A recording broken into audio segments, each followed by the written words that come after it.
are starting with Clive Barker's Books of Blood, Volume 1. Might as well just start at the beginning, right? And the very first story is The Book of Blood. Everybody is a book of blood. Whenever we're opened, we're read.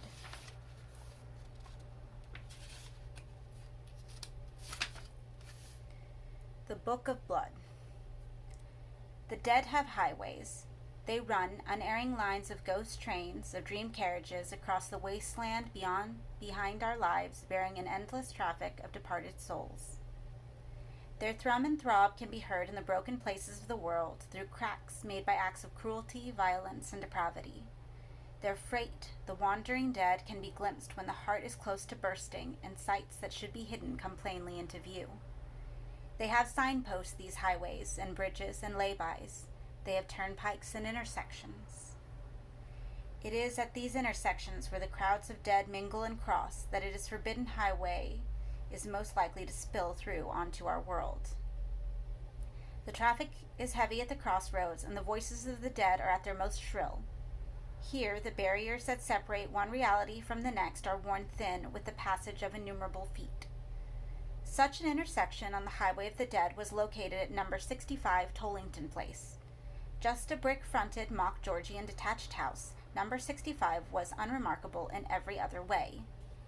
An old, forgettable house, stripped of the cheap grandeur it had once laid claim to, it had stood empty for a decade or more.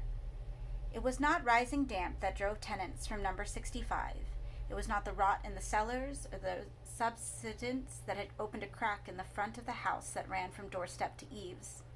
It was the noise of passage.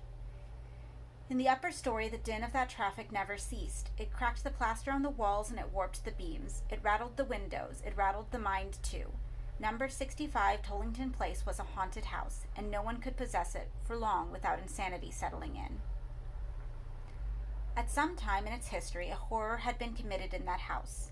No one knew when or what, but even to the untrained observer, the oppressive atmosphere of the house, particularly the top story, was unmistakable.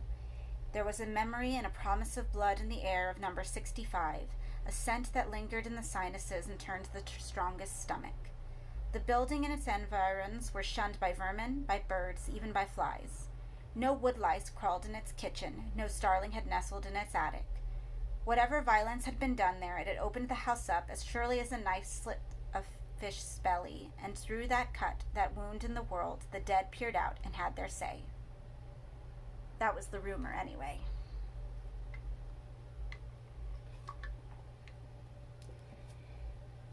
It was the third week of the investigation at 65 Tollington Place. 3 weeks of unprecedented success in the realm of the paranormal.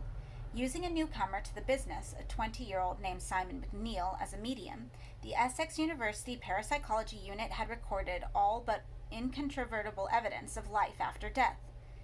In the top room of the house, a claustrophobic corridor of a room, the McNeil boy had apparently summoned the dead, and at his request they had left copious evidence of their visits, writing in 100 different hands on the pale ochre walls. They wrote, it seemed, whatever came into their heads.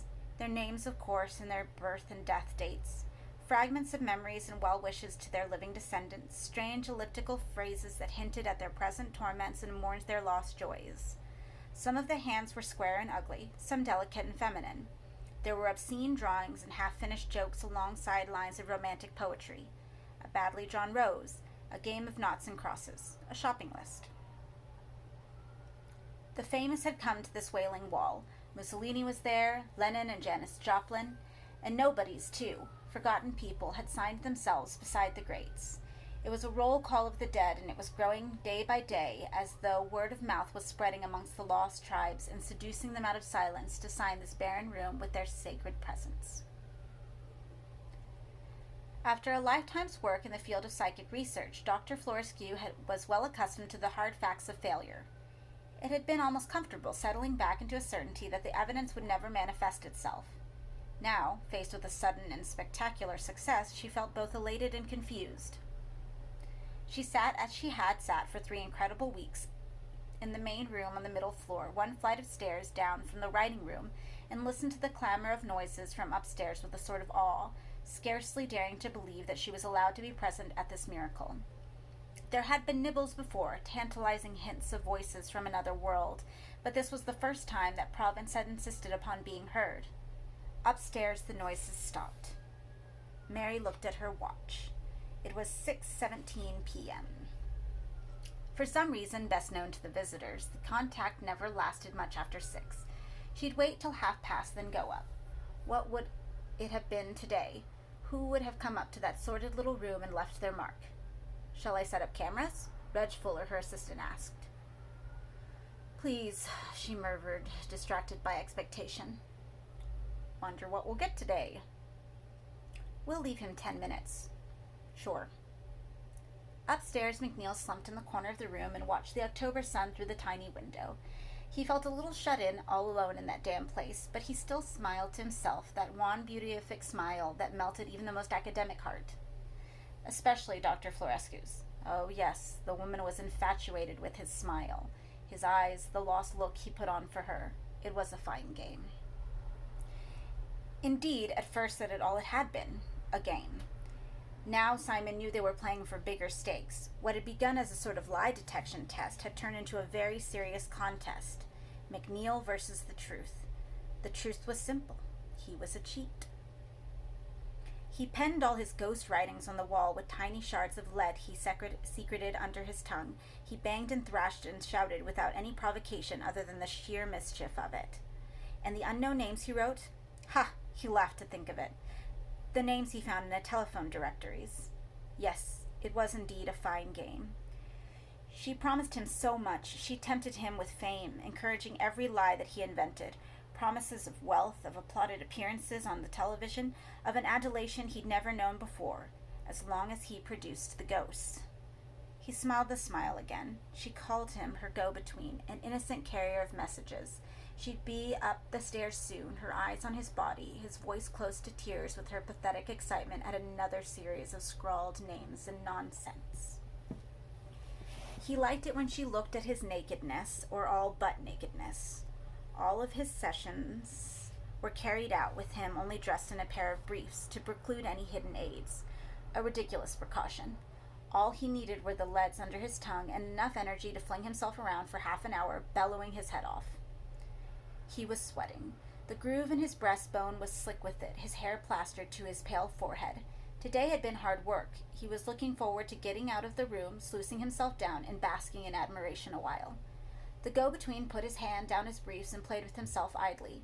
Somewhere in the room a fly, or flies maybe, were trapped. It was late in the season for flies, but he could hear them somewhere else. They buzzed and fretted against the window or around the light bulb. He heard their tiny fly voices but didn't question them, too engrossed in his thoughts of the game and in the simple delight of stroking himself. How they buzzed, these harmless insect voices buzzed and sang and complained. How they complained. Mary Florescu drummed the table with her fingers. Her wedding ring was loose today. She felt it moving in the rhythm of her tapping. Sometimes it was tight and sometimes loose, one of those small mysteries that she'd never analyzed properly, but simply accepted. In fact, today it was very loose, almost ready to fall off. She thought of Alan's face, Alan's dear face. She thought of it through a hole made of her wedding ring, as if it was down a tunnel.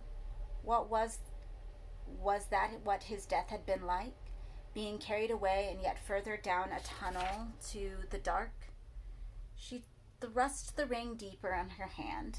Through the tips of her index finger and thumb, she seemed almost to taste the sour metal as she touched it. It was a curious sensation, an illusion of some kind.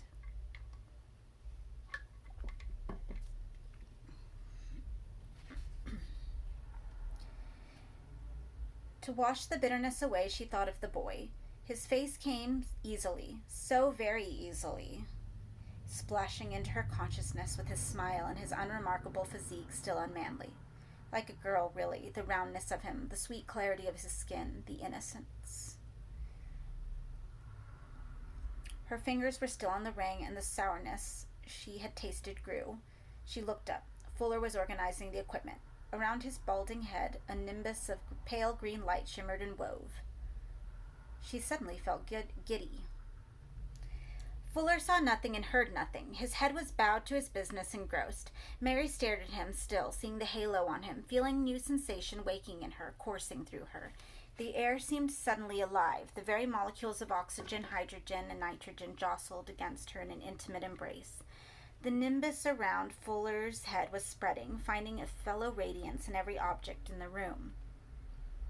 The unnatural sense of her fingertips was spreading too. She could see the color of her breath as she exhaled it, a pinky-orange glamour in the bubbling air. She could hear quite clearly the voice of the desk she sat at, the low whine of its solid presence. The world was opening up, throwing her senses into an ecstasy, coaxing them into a wild confusion of functions. She was capable suddenly of knowing the world as a system, not of politics or religion, but as a system of senses, a system that spread out from the living flesh to the inert wood of her desk, to the stale gold of her wedding ring. And further, beyond wood, beyond gold, the crack opened that led to the highway. In her head she heard voices that came from no living mouth. She looked up, or rather some force thrust her head back violently as she found herself staring up at the ceiling. It was covered in worms. No, that was absurd. It seemed to be alive, though, maggoty with life, pulsing, dancing. She could see the boy through the ceiling. He was sitting on the floor with his jutting member in his hand. His head was thrown back like hers. He was as lost in his ecstasy as she was. Her new sight saw the throbbing light in and around his body, traced the passion that was seated in his gut, and his head molten with pleasure. It saw another sight, the lie in him, the absence of power where she thought there had been something wonderful. He had no talent to commune with ghosts, nor had he ever had. She saw this plainly. He was a little liar, a sweet white boy liar without the compassion or the wisdom to understand what he dared to do. Now it was done. The lies were told. The tricks were played, and the people on the highway, sick beyond death, were being misrepresented and mocked, were buzzing at the crack in the wall and demanding satisfaction. That crack she had opened, she had unknowingly fingered and fumbled at, unlocking it by slow degrees. Her desire for the boy had done that. Her endless thoughts for him, her frustration, her heat, and her disgust.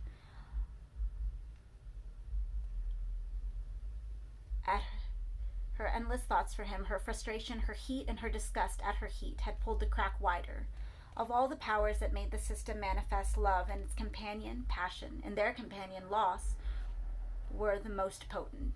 Here she was, an embodiment of all three, loving and wanting, and sensing acutely the impossibility of the former two. Wrapped up in an agony of feeling which she had denied herself, believing she loved the boy simply as her go-between. It wasn't true. It wasn't true. She wanted him now, deep inside her, except that now it was too late. The traffic could be denied no longer. It demanded, yes, it demanded access to the little trickster. She was helpless to prevent it. All she could do was utter a tiny gasp of horror as she saw the highway open out before her and understood that this was no common intersection they stood at. Fuller heard the sound. Doctor? He looked up from his tinkering, and his face washed with a blue light she could see from the corner of her eye bore an expression of enquiry. Did you say something? He asked. She thought with the fillip of her stomach of how this was bound to end. The ether faces of the dead were quite clear in front of her. She could see the profundity of their suffering, and she could sympathize with their ache to be heard. She saw plainly that the highways had crossed at Tollington Place were not common thoroughfares. She was not staring at the happy, idling traffic of the ordinary dead. No. That house opened onto a route walked only by the victims and perpetrators of violence. The men, the women, the children who had died, enduring all the pains nerves had to wit to muster with their minds branded by the circumstances of their deaths. Eloquent beyond words, their eyes spoke their agonies, their ghost bodies still bearing the wounds that had killed them. She could also see, mingling freely with the innocents, their slaughterers and tormentors. These monsters, frenzied, mush-minded bloodletters, peeked through the world, none such creatures unspoken, forbidden miracles of our species, chattering and howling in their jabberwocky. Now the boy above her sensed them. She saw him turn a little in the silent room, knowing that the voices he heard were not fly voices. The complaints were not insect complaints. He was aware, suddenly, that he had that he had lived in a tiny corner of the world, and the rest of it, the third, fourth, and fifth worlds, were pressing at his lying back, hungry and irrevocable. The sight of his panic was also a smell and taste to her. Yes, she tasted him as she had always longed to, but it was not a kiss that married their senses. It was his growing panic.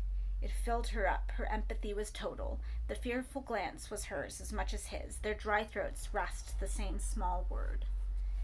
Please. That the child learns. Please. That wins care and gifts. Please. That even the dead, surely even the dead, must know and obey. Please. Today there would be no such mercy given, she knew for certain. The ghosts had despaired on the highway, a grieving age, bearing the wounds they had died with and the insanities they had slaughtered with. They had endured this levity and insolence, his idiocies, the fabrications that had made a game of their ordeals. They wanted to speak the truth. Fuller was peering at her more closely, his face now swimming in a sea of pulsing orange light. She felt his hands on her skin. They tasted of vinegar. "Are you all right?" he said, his breath like iron. She shook her head. No, she was not all right. Nothing was right. The crack was gaping wider every second. Through it she could see another sky, the slate heavens that lord over the highway. It overwhelmed the mere reality of the house. "Please," she said, her eyes rolling up to the fading substance of the ceiling. Wider and wider.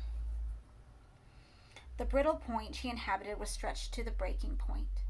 Suddenly, it broke like a dam, and the black waters poured through, inundating the room.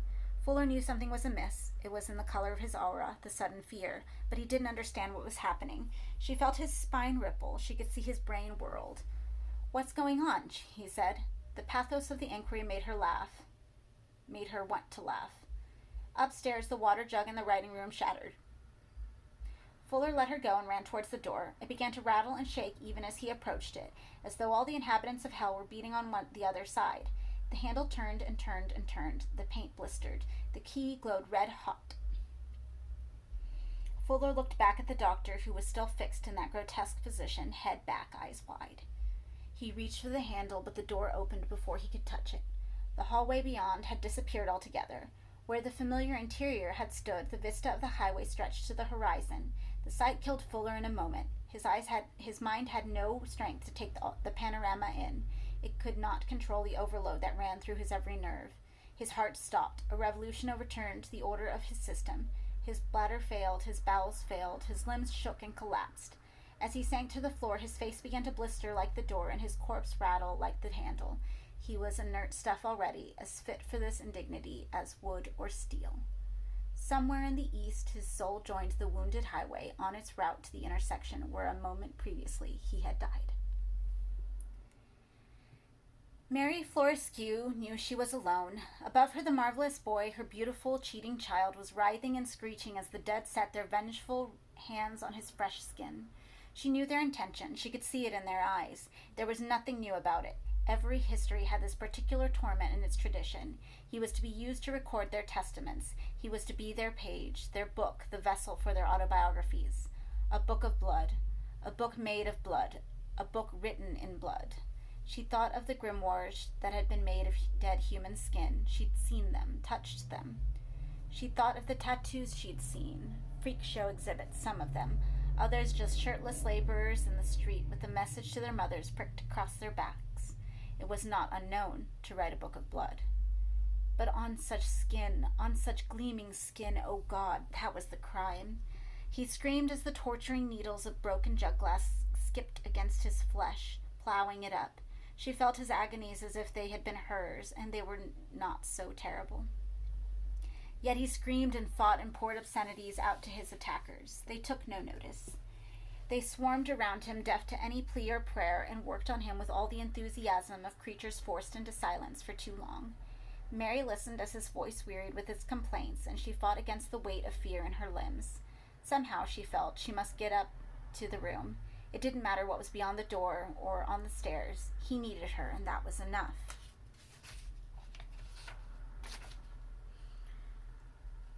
She stood up and felt her hair swirl up from her head, flailing like the snake hair of the Gorgon Medusa. Reality swam. There was scarcely a floor to be seen beneath her. The boards of the house were ghost wood, and beyond them a seething dark raged and yawned at her. She looked to the door, feeling all the time a lethargy that was so hard to fight off. Clearly, they didn't want her up there.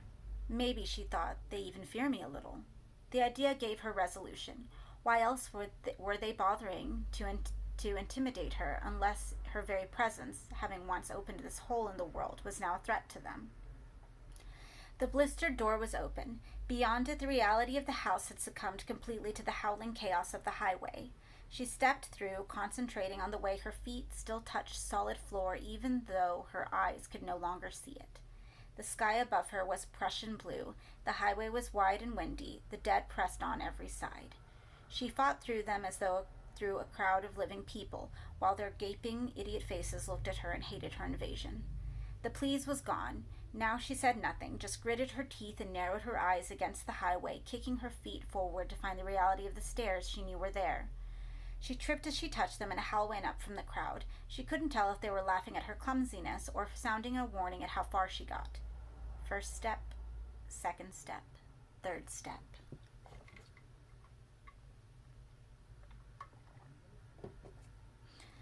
Though she was torn out from every side, she was winning against the crowd.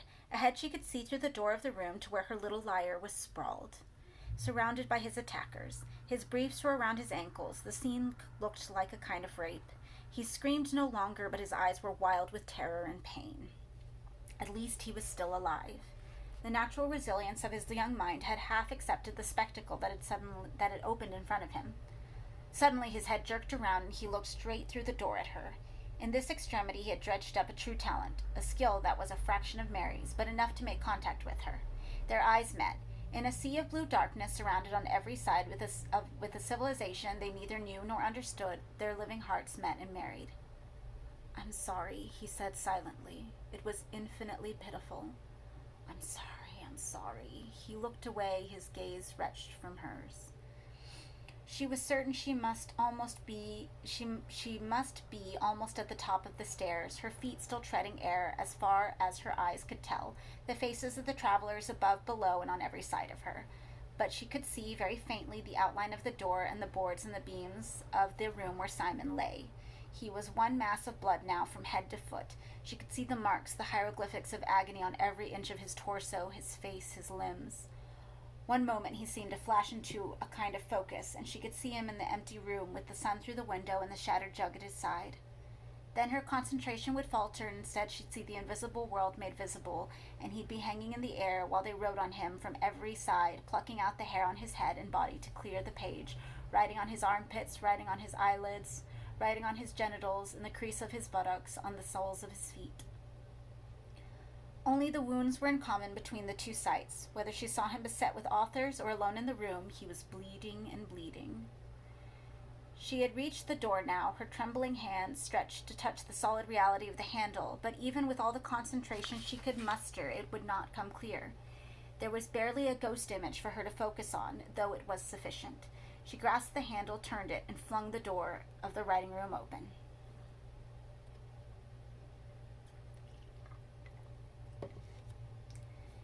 He was there, in front of her. No more than 2 or 3 yards of possessed air separated them. Their eyes met again, and an eloquent look, common to the living and the dead worlds, passed between them. There was compassion in that look, and love. The fictions fell away, the lies were dust. In place of the boy's manipulative smiles was a true sweetness, answered in her face. And the dead, fearful of this look, turned their heads away. Their faces tightened as though the skin was being stretched over the bone, their flesh darkening to a bruise, their voices becoming wistful with the anticipation of defeat. She reached to touch him, no longer having to fight against the hordes of the dead. They were falling away from their quarry on every side, like dying flies dropping from a window. She touched him lightly on the face. The touch was a benediction. Tears filled his eyes and ran down his scarified cheek, mingling with the blood. The dead had no voices now, nor even mouths. They were lost along the highway, their malice damned. Plane by plane, the room began to reestablish itself. The floorboards became visible under his sobbing body, every nail, every stained plank. The windows came clearly into view, and outside the twilight street was echoing with the clamor of children. The highway had disappeared from living human sight entirely. Its travelers had turned their faces to the dark and gone away into oblivion, leaving only their sighs and their talismans in the concrete world. On the middle landing of number 65, the smoking, blistered body of Reg Fuller was casually trodden by the travelers' feet as they passed over the intersection. At length, Fuller's own soul came by in the throng and glanced down at the flesh he had once occupied, before the crowd pressed him on towards his judgment. Upstairs in the darkening room, Mary Florescu knelt beside the McNeil boy and stroked his blood-plastered head. She didn't want to leave the house for assistance until she was certain his tormentors would not come back. There was no sound now but the whine of a jet finding its way through the stratosphere to morning. Even the boy's breathing was hushed and regular. No nimbus of light surrounded him. Every sense was in place: sight, sound, touch. Touch. She touched him now as she had never previously dared, brushing her fingertips oh so lightly over his body, running her fingers across the raised skin like a blind woman reading Braille. There were minute words on every millimeter of his body, written in a multitude of hands. Even through the blood, she could discern the meticulous way that the words had harrowed onto him. She could even read by the dimming light an occasional phrase. It was proof, beyond any doubt, and she wished, oh God, how she wished, that she had not come by it. And yet, after a lifetime of waiting, here it was, the revelation of life beyond flesh, written in flesh itself. The boy would survive, that was clear. Already the blood was drying and the myriad wounds healing. He was healthy and strong, after all. There would be no fundamental physical damage. His beauty was gone, forever, of course. From now on, he would be an object of curiosity at best, and at worst of repugnance, of horror. But she would protect him, and he would learn, in time, how to know and trust her. Their hearts were inextricably tied together. And after a time, when the words on his body were scabs and scars, she would read him. She would trace with infinite love and patience the stories the dead had told on him. The tale on his abdomen, written in fine cursive style. The testimony in exquisite, elegant print that covered his face and scalp. The story on his back and on his shin, on his hands. She would read them all, report them all, every last syllable that glistened and seeped beneath her adoring fingers, so the world would know the stories the dead tell. He was a book of blood, and she his sole translator. As darkness fell, she left off her vigil and led him naked into the balmy night. Here, then, are the stories written on the book of blood. Read, if it pleases you, and learn.